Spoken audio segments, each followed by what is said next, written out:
Hey, pretties, good morning. Hope you are off to an awesome start on your Thursday.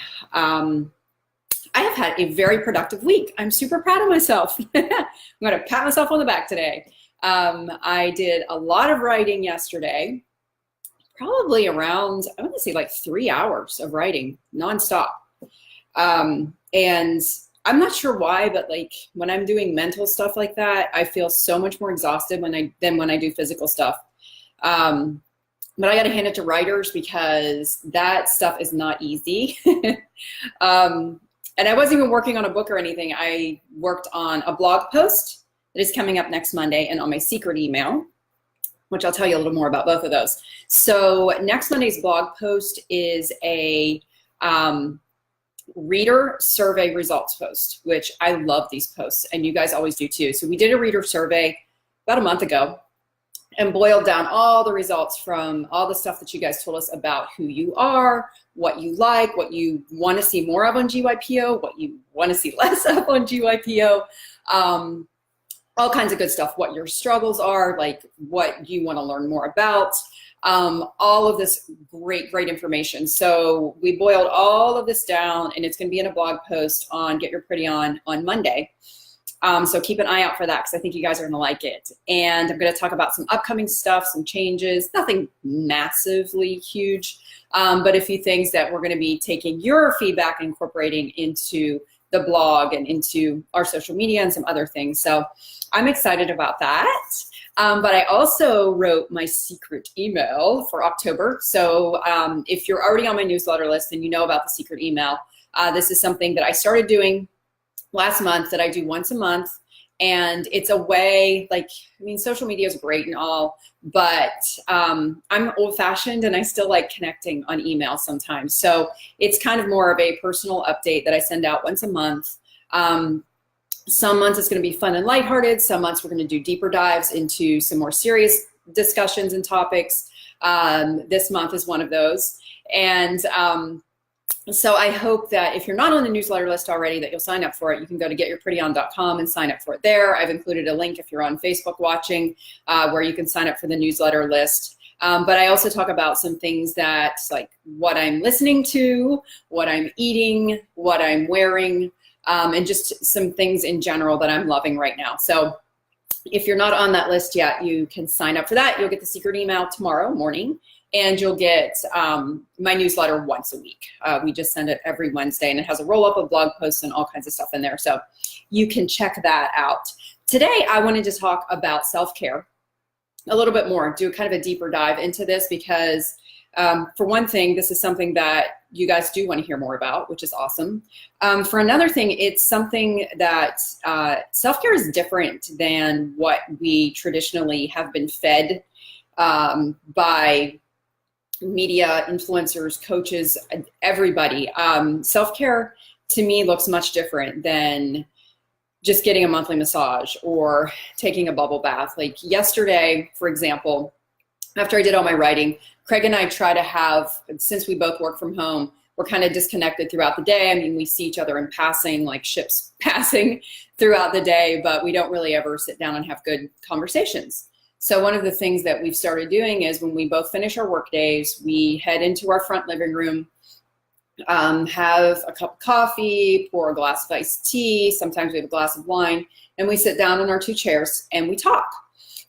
Some days we use that time, like after we're done with, catching up with each other, I may take 15 to 30 minutes and read a book or do something else that just signals to me that I'm transitioning from my work day into the evening time, and I'm just recentering, finding my balance. And I had a friend I used to work with who did this on her way. Like she would drive home from work and she would go into her bedroom and close the door with her kids there and her husband and spend 15 minutes in her room just laying down with her eyes closed and reconnecting with herself and just leaving the day behind her. And then she would emerge refreshed and ready to serve her family. And I loved that she had that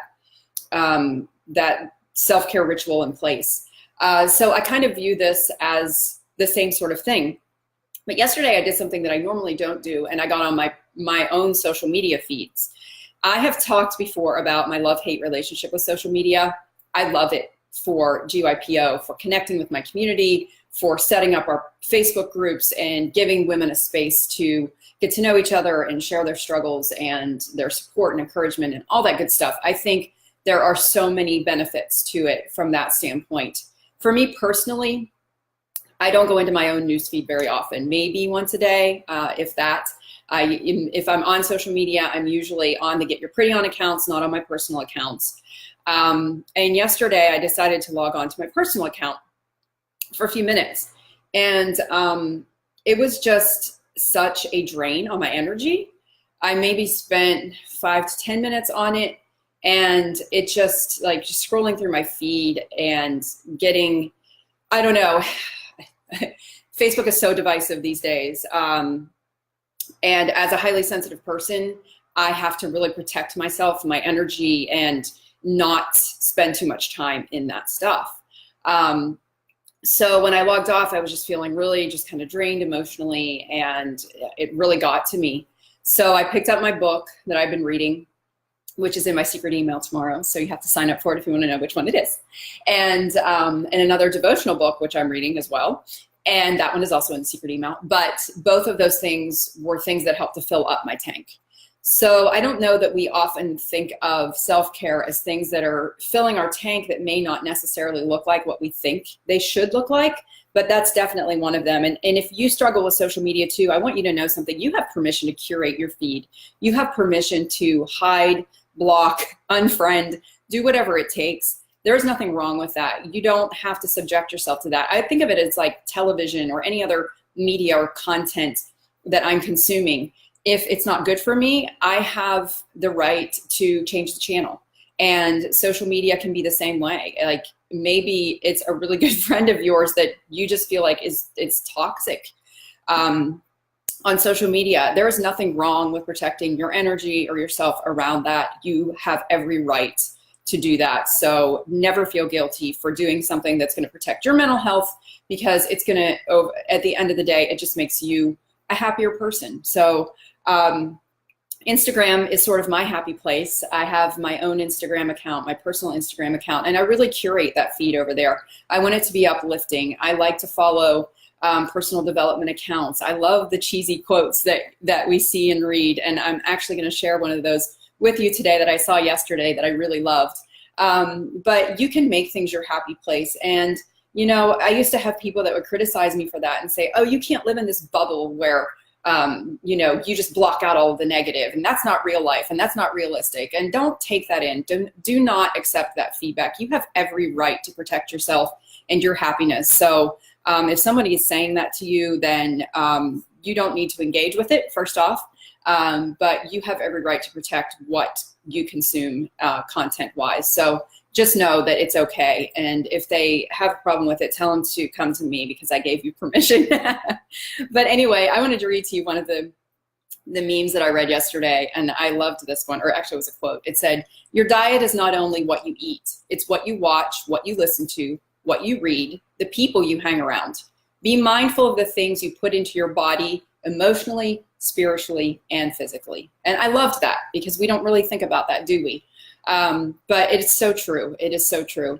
And you know what? Sometimes the things that beat us down the most and leave us feeling the most depleted are the content we consume and the people we spend time with.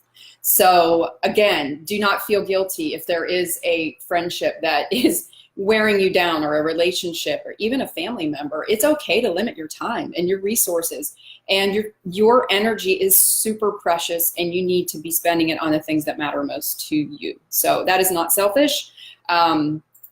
You are always entitled to protect yourself and your energy.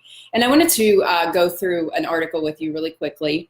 But first off, let me touch on something really quickly. If you listen to the coffee chat on the Do Good Feel Good list a couple weeks ago, if you missed that one, I wanted to tell you guys that it's important to watch this one, because whenever you do start to go down into this rabbit hole of negativity, it really helps to have a list of things that you can do to build yourself back up, or that you can do to feel good.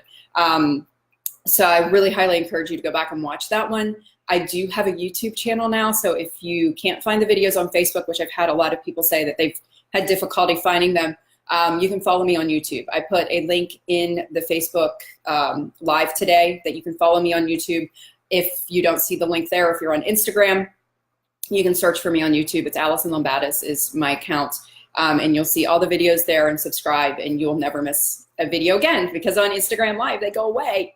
So I want you to be able to catch those later on. But this Do Good, Feel Good list is something that I keep on my phone, but I have a printable if you guys want to print that out. There's also a link to that on the Facebook Live and on YouTube if you want to do that. But it just really is helpful for me to go back to basics sometimes and say, these are the things that make me feel good. So I need to focus on this list. All right. So I'm gonna read this article to you really quickly. And this circulated widely around a year ago, so you may have already heard this, but I'd like to read it once in a while as a reminder to myself of what self-care actually looks like. So the title of it is, This is What Self-Care Really Means, because it's not all about salt baths and chocolate cake. And it's by Brianna Wiest. And I have a link to this on Facebook. Self-care is often a very unbeautiful thing. It is making a spreadsheet of your debt and enforcing a morning routine and cooking yourself healthy meals and no longer just running from your problems and calling the distraction a solution.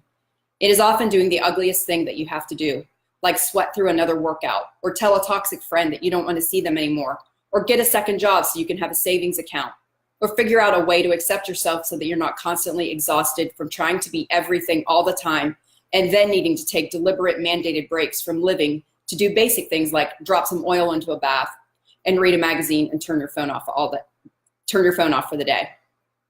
A world in which self-care has to be such a trendy topic is a world that is sick. Self-care should not be something we resort to because we are so absolutely exhausted that we need some reprieve from our own relentless internal pressure. True self-care is not salt baths and chocolate cake. It is making the choice to build a life you don't need to regularly escape from. And that often takes doing the thing you least want to do. It often means looking your failures and disappointments square in the eye and re-strategizing. It is not satiating your immediate desires. It is letting go. It is choosing new. It is disappointing some people. It's making sacrifices for others. It is living a way that other people won't, so maybe you can live in a way that other people can't.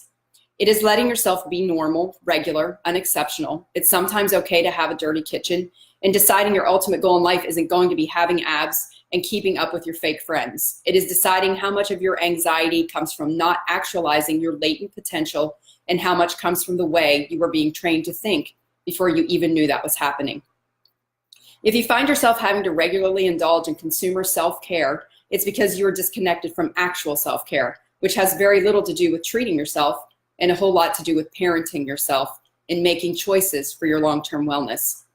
It is no longer using your hectic and unreasonable life as justification for self-sabotage in the form of alcohol and procrastination. It's learning how to stop trying to fix yourself and start trying to take care of yourself. And maybe finding that taking care lovingly attends to a lot of the problems you were trying to fix in the first place. It means being the hero of your life, not the victim. It means rewiring what you have until your everyday life isn't something you need therapy to recover from. It is no longer choosing a life that looks good over a life that feels good. It is giving up on some goals so you can care about others. It is being honest, even if that means you aren't universally liked. It is meeting your own needs so you aren't anxious and dependent on other people. It is becoming the person you know you want and are meant to be, someone who knows that salt baths and chocolate cake are ways to enjoy life, not escape from it.